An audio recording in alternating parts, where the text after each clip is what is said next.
Hello, Volgies. It's Sunday. I'm just after lunch, although having my lunch.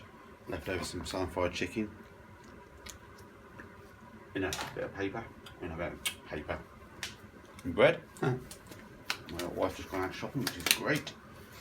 So got an hour or so hopefully. So when I left last night, I couldn't get the bearings out. But excuse me, my lunch. So I did a quick Google online. I found some guy on YouTube. I'll post a link later just to give him credit.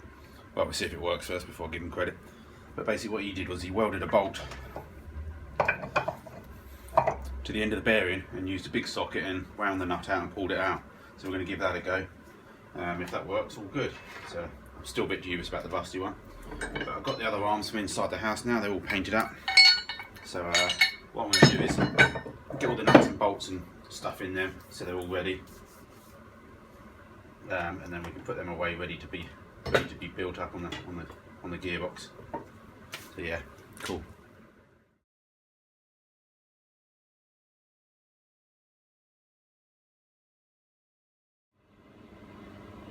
Alright, well, after scratching around for a big bolt and giving up and couldn't find one, I thought about, well, I'll just weld a nut inside there and then I can drop a smaller bolt through and then use that to pull up. But once I was welding the bolt on, welding the nut on, I'll try and pick it up, but it's up. I don't know if you can see that. Once I welded a nut on there, it then gave me an idea, thinking, hang on a minute, now I've got something to actually whack on. So basically, yeah, I turned it upside down, put it in the vise, got my bar that I was trying to use yesterday just to try and grip the edge of the edge of the bearing. Couldn't do it. So yeah, just dropped that in there and smacked it out. So what we do, I'll do it again and see if I can show you and see if it actually works. So just pop this in the vise. That's securely fastened down. So we just grab ourselves a nut.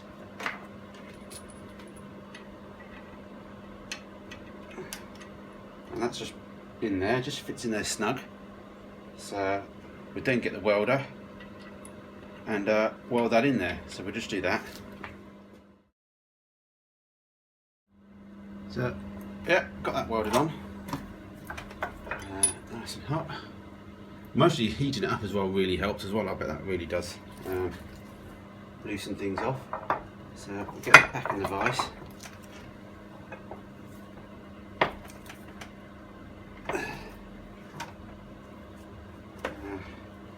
And then, hang on a sec, let me see if I can move the camera. So I feel sick.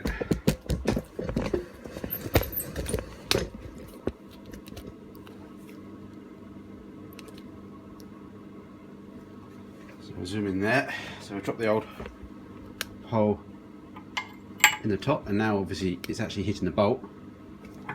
And see if live TV works.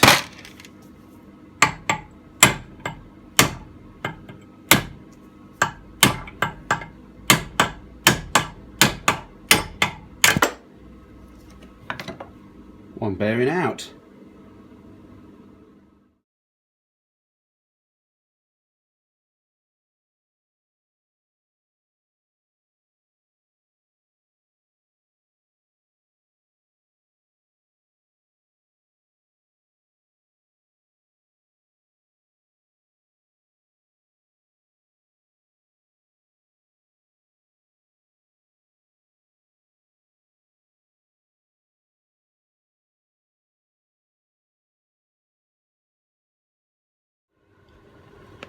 Right, I knew it was going too well. I knew the rusty one was going to cause me some issues. So a couple of attempts to get the rusty one out, and basically what's happened is it's just pulled the inside of the bearing out. You see that? That's all the needle rollers. So yeah. So what I'm going to try and do is now then weld another nut to the outside of what's left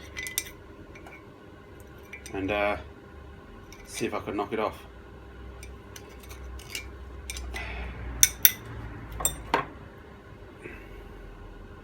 What I might do is just run a little Dremel inside, maybe just to start with, or a little thing just to grind a little bit of thing away.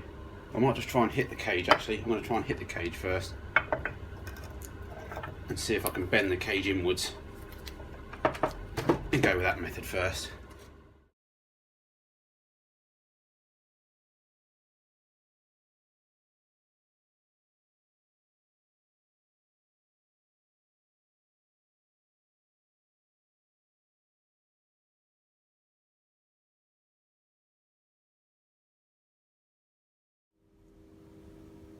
Alright, after a bit of fighting, I won. So basically, yeah, managed to get the shed out, welded my pole to it in the end, and then whacked it from the other side after a few attempts with nuts and everything, so that's good. So, yeah. Just need to let that cool down, just clean it up, make sure I haven't ruined the insides. Then what I'll do is I'll mostly tap the new bearings in now before I clean them up and paint it, because then again I can just do it while it's all in the vise, and then I can paint it afterwards without it doesn't go in the vise again. So yeah, alright, cool. So that's one job done. So yeah, brilliant. Hopefully that's helps somebody. Different method of doing it. Would have come out perfectly if that one hadn't rusted, but that's the way it goes. So on to the next job. Okay, fairly simple job, hopefully shouldn't take too long.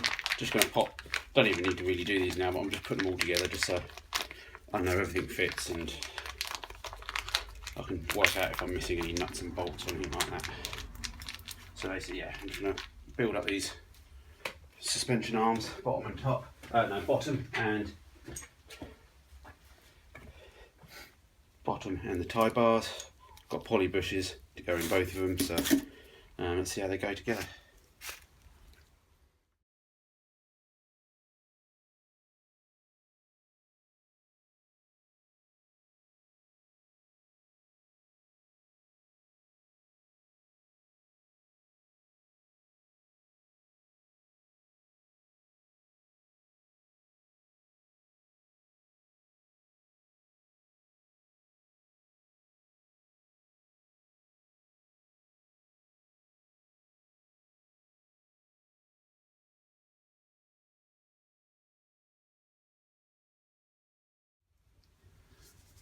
Alright, need to get some new nuts for the end here, so remind me to do that. I need to work out what thread they are. Obviously U and F, but order a couple of them up.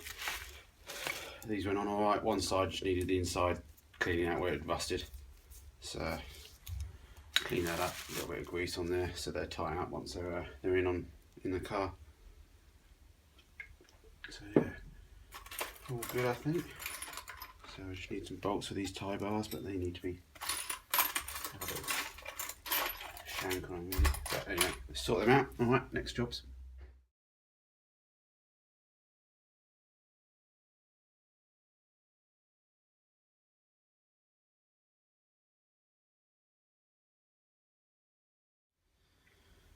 Alright, clean these up. I'm going to attempt to try and put the bearings in. Put a bit of grease on this.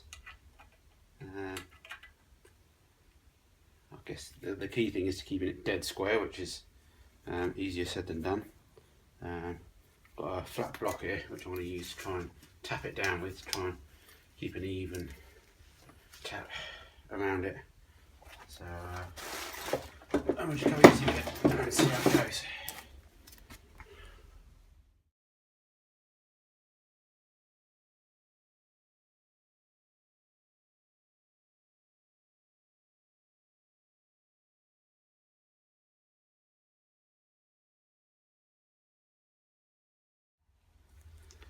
Alright, bearings running alright. I'm just going to fit the knuckle joint as well. And then what I'll do is I'll just mask the ends up when I paint it in a bit.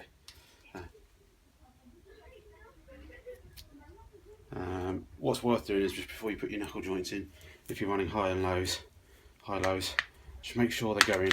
I have had it where, depending on your high-low, it needed a certain size knuckle joint, and just sometimes they didn't go in. Don't know what they were, maybe they were just a cheap set years ago, but it's always worth just double checking. So that's all good.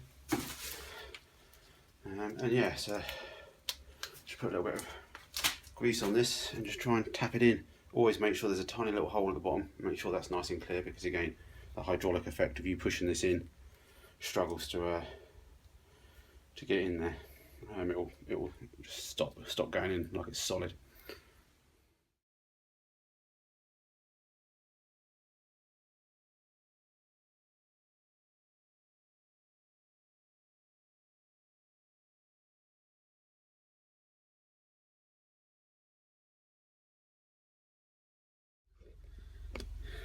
Alright, time to swap onto the other side. Clean it all up. Make sure that the grease holes and the grease nipple holes are all good. There's any grease nipples in these. Sometimes you get grease nipples with them. This one I didn't, so reuse the old ones. So yeah, let's try and show you how I did it. Flat bar.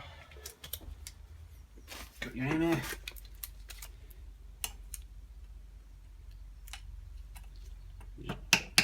Gently tap to start with, so it sort of helps line itself up.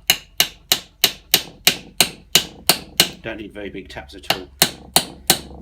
If you've got a big mallet, there's something going wrong.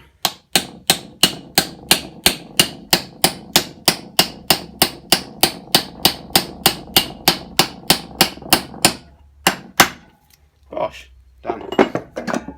Other side, get the pins in.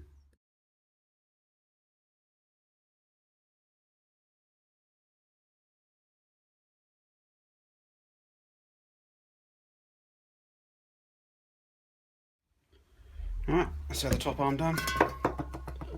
So nearly there now, so the top bottom arm's all done. Need to finish cleaning up the subframe and getting some paint on that. And I think we're nearly there to get back together. Collected my new rear subframe Tuesday. I'm planning on my dad coming down in 2 or 3 weeks time. He's made up a reamer for us, so we're going to do the radius arms when he comes down, but also fit the engine, so that's a few weeks ahead yet. I'm a bit busy in the next few weekends, so middle week of February, something at the weekend, hopefully he's going to come down and we'll fit the engine and do the rear subframe, so that'll be good. So just to give you a heads up on that, keep an eye out for that in a few weeks time. Alright, so that's that done. They need painting, but I need to sort of make a bit more mess, I think, grinding the subframe off first. And I think there's a few more little rear brackets that I need to just do for the rear subframe, so let's clean all them up and hopefully we can just sort of leave it at the end of the day for a bit of painting. Alright, just give the rubber cones a bit of rubber donuts a bit of a clean up. So people needed to replace them as well. We'll see. I've got to check the prices first, but I'll clean them up anyway. Because if I'm going to put some high lows on the front anyway, if there's a little bit of sag, I can compensate for that. I know it's not ideal, but as always, yeah, you know, it'd be great to replace everything with new stuff, but we'll just see how we go on this. So yeah, just mask the rubber up a little bit, then just get a bit of hammer white on that in a bit, just to make it look a bit neater. Not that it'll ever be seen, but it just stops a bit more rust. Looks nice when you're putting it back together as well. So yeah, all good with that. So yeah. Alright, let's clean some more stuff up.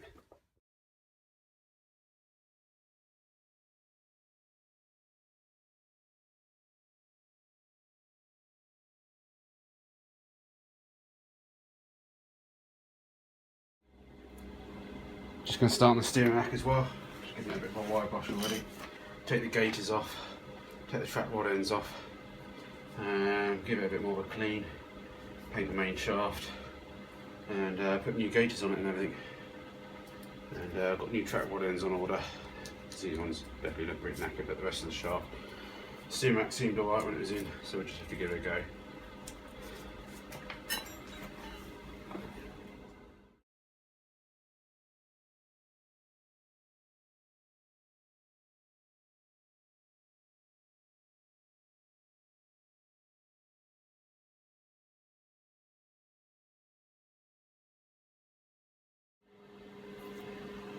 Alright, just leave them to dry in front of some heat. Got to go in now, it's all done for the day. Come out back later to turn the heating off, and I've got to go inside now and clean hammer white off my phone screen again. So yeah, good night everyone. Cheers bogies.